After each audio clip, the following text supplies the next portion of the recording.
Amendments to Sexual Offences Act could go before Parliament by year-end. A social justice advocate recommends programs focusing on male behavior in light of current sex scandal. And new traffic rules implemented towards alleviating congestion in the city. Hello, I am Idona Baptist with the Channel 5 News. Details after this.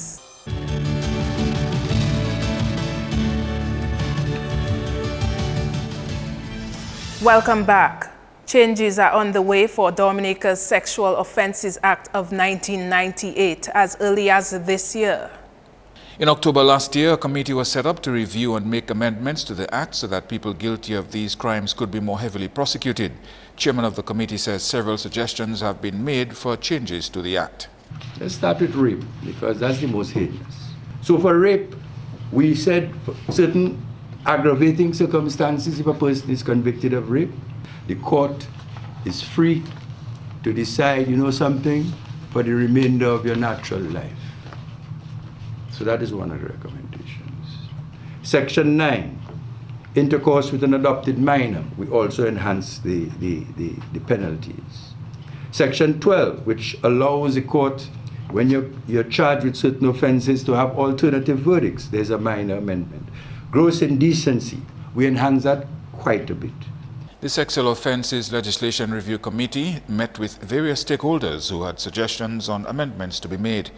So we have now suggested and recommended and drafted a provision dealing with grooming, sexual grooming of a minor who is under 16 years of age. We've also included voyeurism, which was also an area that wasn't covered before.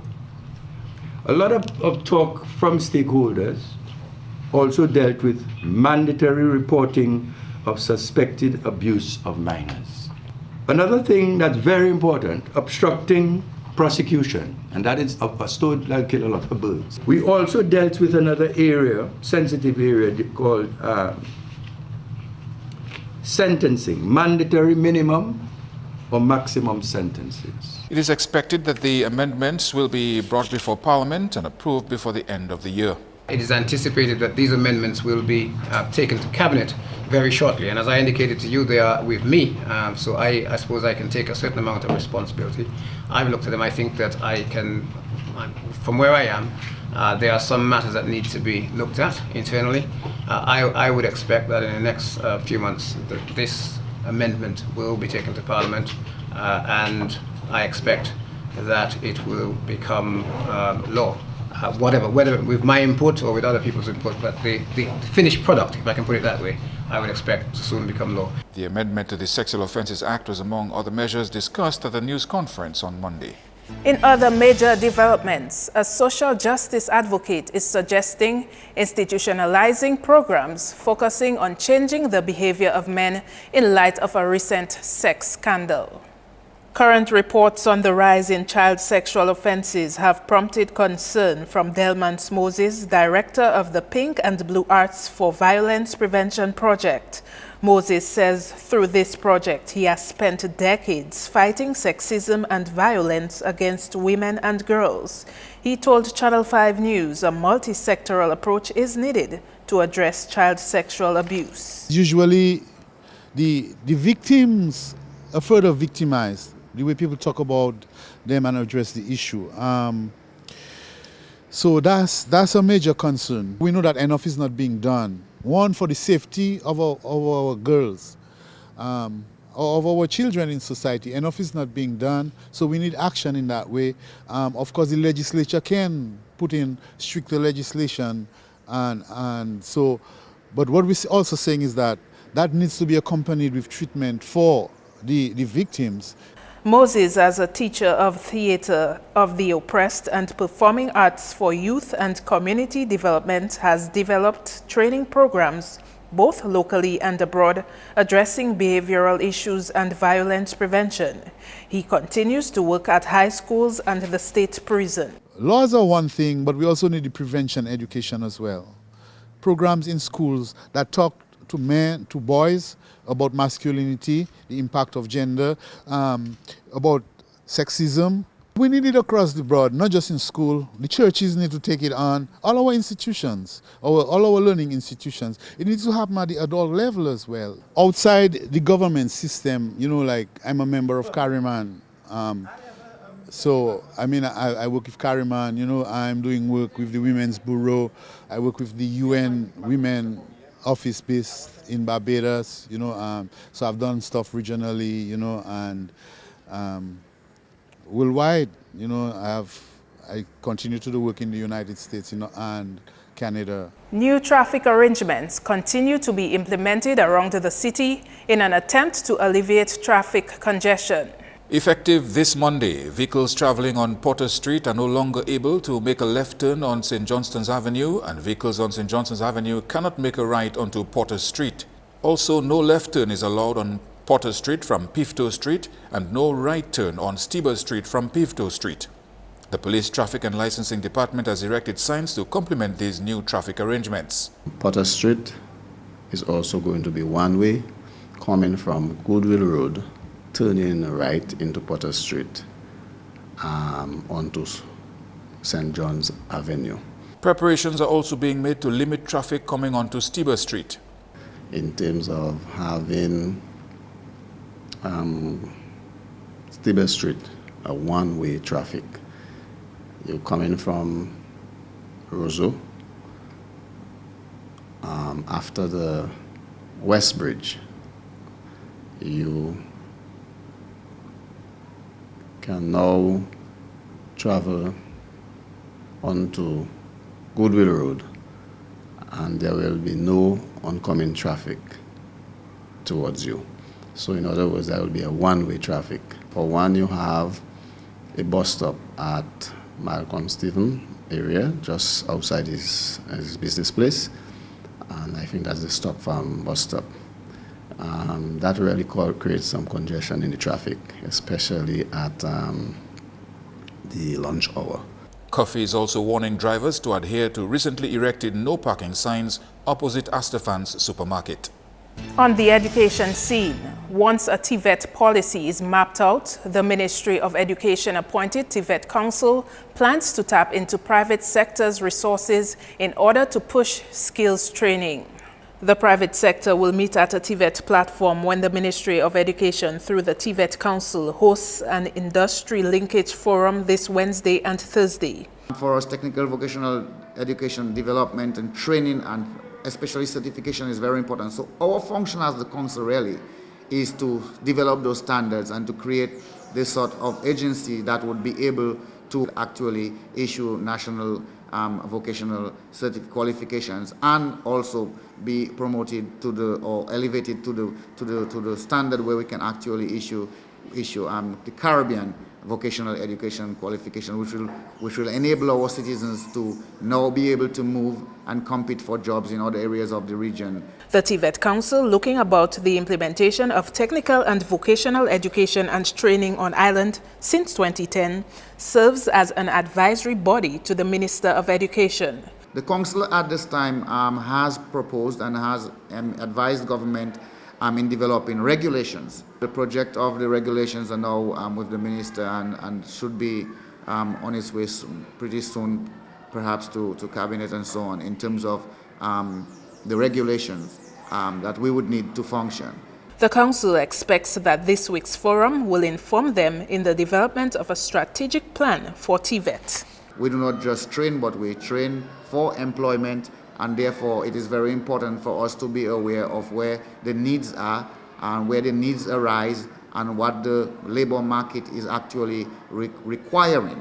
And we are hoping that after the Industrial Linkage Forum, when a complete TVET policy has been developed for the country, and our strategic plan would be so developed in such a way that the private sector and the industries would now be convinced and I would have caught the vision of the importance of development of technical vocational training in the country and would come on board in terms of providing us with some funding and participating in the funding of the numerous programs. In related news, moves are ongoing to upgrade more learning institutions to make them ready to offer Caribbean vocational qualification in various courses.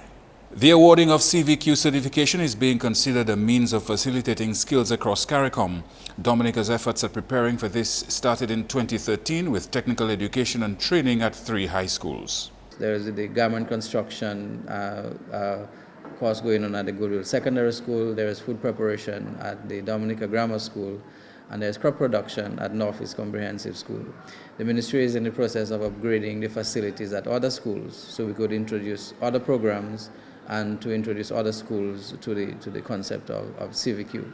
Durant says the TVET Council is seeking to develop capacity in order to be able to award CVQ certification. The council is also assisting other training institutions who offer technical training. The Social Center, for instance, the call center in Portsmouth, Youth Skills, Adult Education, who normally offer technical training. And we're assisting these institutions in upgrading their facilities, in upgrading their operations, in upgrading their processes to meet the requirements for CVQ certification. The Dominica State College is also engaged in several initiatives towards developing CVQ-type training programs. You're watching Channel 5 News. Coming up, the Social Service Minister weighs in on the issue of child abuse in the country. Stay with us.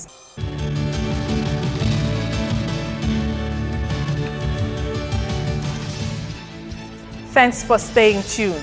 The Bureau of Gender Affairs is joining the rest of the world in observing International Women's Day on the 8th of March.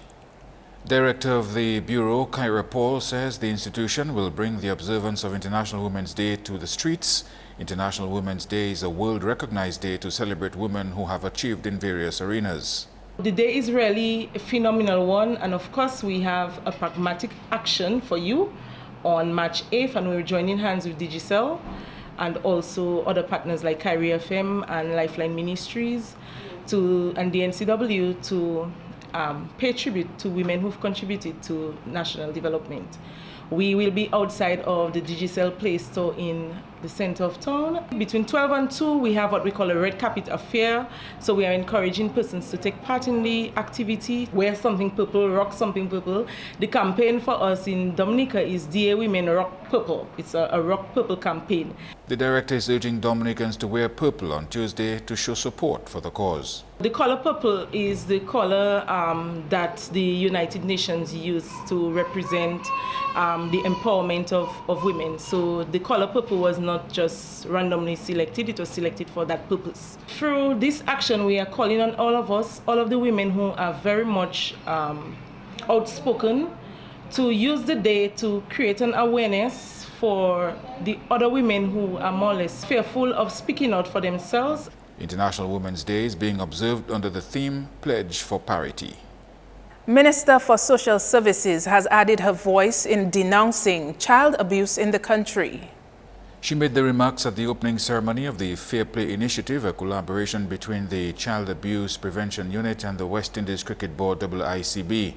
The workshop aims to equip coaches and teachers with the necessary skill, knowledge and strategies for protecting children in sports. This initiative should not be restricted, for partnership with all stakeholders and all sectors of society must be established if we are to be successful. We must all play our part in protecting our children. It is a national responsibility, and sports provide an excellent medium to do so. Daniel urged sports officials to be responsible for the children placed in their care. Too often, we adults fail in our responsibility. I call upon you as persons in whose care our children must be placed for substantial periods of time to be responsible in your actions towards the children so that their sporting experience will be rewarding and not marred by anything which could destroy their future. The minister says children also have a role to play in protecting themselves from abuse. In order for any child protection initiative to be successful, the children, however, must play their part. Accordingly, I call upon children to be responsible, Obey the rules and regulations. If anyone addresses you inappropriately, report it. Do not for any reason keep secret anything that is intended to harm you, even if you are threatened against doing so. Also, you should stand up for each other, be one another's keeper. On the court scene, lawyers for Kieran Pinard Byrne, DeFreitas and Johnson have written to opposition leader Lennox Linton demanding immediate payment of an outstanding sum to their client Kieran Pinard Byrne and insisting the money be paid by banker's draft or certified check. The lawyer's office has acknowledged receipt of £19,692 on account of an order of the Judicial Committee of the Privy Council for the payment of £20,000. The letter dated February 29 informs the opposition leader that the time limited by the order of the Judicial Committee of the Privy Council had expired and the sum of £307 remained outstanding. The letter also threatens to seek an appropriate order from the court to ensure that their preferred method of payment is observed. Most of the money paid to Kieran Pinard Byrne so far was made in bags of pennies, nickels, dimes and quarters. The lawyer's letter calls the method of payment unorthodox and contemptuous and describes those who delivered the money as being hostile and disruptive, using unsavory language and despicable behavior.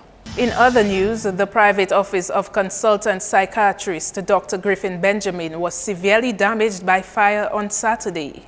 The Fire and Ambulance Department responded to the call, which came in around 11 in the morning. The fire was put out in quick time and the actions of the firefighters were able to prevent significant damage to neighboring buildings.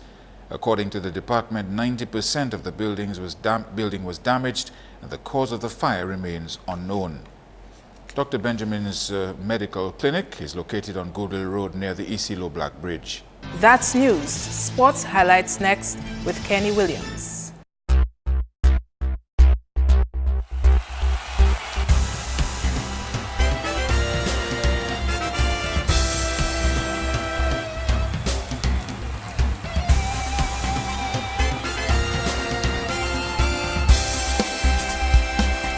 Hello everyone and welcome to the Sports Report. First up in sports, Coordinator for the Child Abuse Prevention Unit, Gemma Azil-Luis, says it is important that cricket coaches are trained in fair play to help deal with child protection issues in sports. UNICEF and the WICB have partnered to integrate child protection basics into cricket programs. The organization saw the importance of integrating child protection into all of the region's youth cricket programs and coaching education. The WICB has made it mandatory that all cricket coaches across the Caribbean must complete this training in child protection in order to be recognized by the WICB as a qualified cricket coach. She says the initiative will benefit coaches and children in sports. Coaches working with children in all sports around the globe are coming under increased scrutiny, and there's inconsistency in cricket coaches and administration knowledge on child protection basics. There's a need for the cricket community regionally to be child protection aware, as in other world sports such as football, swimming, athletics, etc. On the local cricket scene, Point Michelle Cricket Academy secured a 5-run win over Sagicor Somerset on Sunday. Point Michelle ended the day on 200 all out. Dave Andrews scored 77, Clever Martin 47 and Delbert Graham 20. Odell Hamilton took 3 for 16 and Bradley Byham 2 for 10 for Sagicor. Somerset replied with 195. Bradley Byham batted his way to 61 and Roy Marshall ended on 51. Delbert Graham picked up 3 for 39 and Clever Martin 2 for 44 for Point Michelle. Meantime at Winter Park, Gladiators were first with bat in hand and recorded 181 for 3. Police Sports Club then came in with a reply of 159 all out. On to football. Petro Caribbean Point Michelle and RIC Kensborough will go head-to-head in the finals of the DFA Division 1 League. Both teams have won their semi-final round and will be vying for the championship. Gerald George has this report. In a semi-final doubleheader at the Newtown playing field on Sunday, Petro Caribbean Point Michelle defeated RC Doctors 2-1 in the first match. Kieran Lewis and Marcellus Raffles scored for Point Michelle, with Kevin Lawrence scoring for RC Doctors. In the second match, RIC Kensborough defeated Wacky Rollers 1-0. Joshua the Raveler scored for Kensborough, As a result of their victories on Sunday, Point Michelle and Kensborough will be promoted to the Premier League for the 2016-2017 season. Meantime, RSC Doctors and Wacky Rollers will compete for third place in the league. RSC Doctors and Wacky Rollers will battle each other in a third place match to determine the third team to be promoted to the Premier League. That third place match will be played on Saturday, March 12th at the Newtown playing field at 3 p.m. And the finals of the Division 1 League between Petro Caribbean Point Michelle and RSC Kensborough is carded for Sunday at the Windsor Park. Start time will be 6 p.m. In female sports, the Dominica Netball Association's 2016 Big Edge Financial Express League had its official opening Sunday as the teams were pumped up for the competition. Speaking at the opening ceremony, President of the league, Alice John Jules, expressed concern about the decline in numbers the sport has seen over the years. This year we see on parade less teams, and this is a little disappointing to the Dominica Netball Association, as we have a very good youth program in the schools. And last year I tried, of course, to appeal to the teams to go into the schools and adopt a school so we can improve on the number of teams participating in our league. John Jules says despite the decline, she is hoping to see more teams joining the league soon. But we were looking forward to more teams, maybe another senior team out of Portsmouth, because Portsmouth is a place where you can find a number of very good netballers. In primary school football, 24 teams have qualified for the intermediate round of the 2016 NBD Primary Schools Boys Football Championships so far. The intermediate round will be held on March 8 and 9. On Tuesday, the St. Mary's, Bellevue Chopin, Bagatelle, St. Luke's, and Castleboost Primary, along with the Convent Preparatory School, will meet up at Lindo Park. At Benjamin's Park, the Roosevelt Douglas, Calibishi, Massac, Woodford Hill, St. John's, and Atkinson Primary Schools will meet up for competition. Meantime, on Wednesday, Goodwill, Caleb Laura, Grand Bay, Maho, and Newtown Primary Schools, along with the Pioneer Preparatory School, will convene at Lindo Park for play. And over at Castleboost, the W.S. Stevens, San Sauvé, Savonpai, Grand Forks, Siniku, and Thibault Primary Schools will compete. Matches are scheduled for 10 a.m. The top two teams from each of the four groups will advance to the quarterfinals, which are expected to take place on March 15. And finally, Metrics escaped with a narrow 322 points to defeat Marinum One Zion in the final of the New Mem Forehand Domino League on Sunday. Metrics finished with 4,006 points, while Marinum One Zion got 3,684. The teams received $2,000 and $1,000 checks respectively. That's all the sports for now. I am Kenny Williams. Join us again next time.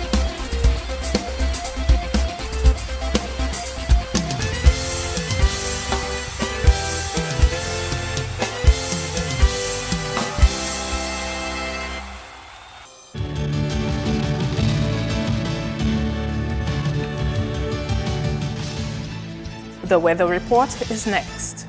Good evening and welcome to tonight's weather broadcast. I am your presenter, Annie Carrette Joseph. We start off by taking a look at some earlier satellite imagery, and what it showed is this area of multi-layered cloud associated with a dissipating frontal boundary. Over Dominica today, the Atlantic high pressure system resulted in generally fair skies. Visible satellite imagery showed few low-level clouds over Dominica. Radar imagery indicated some isolated showers across the area. Conditions for tonight, fair to partly cloudy with few brief isolated showers. Tomorrow, increasingly cloudy with some scattered showers. Sea conditions, moderate in open water with waves peaking near 7 feet.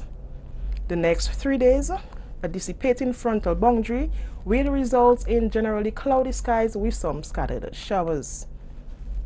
By Wednesday, the frontal boundary is expected to be just north of Dominica.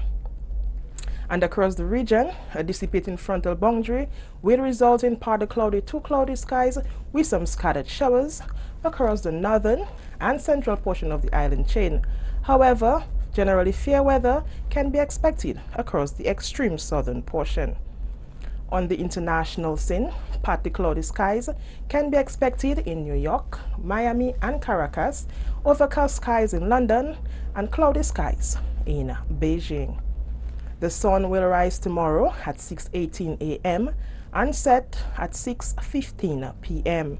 For updated information, visit our website at weather.gov.dm or call the weather hotline at 447-5555. Thank you for viewing and join us next time. Good night. To end the news, the headlines again. Amendments to the Sexual Offences Act could go before Parliament by year end. A social justice advocate recommends programs focusing on male behavior in light of current sex scandal. And new traffic rules implemented towards alleviating congestion in the city.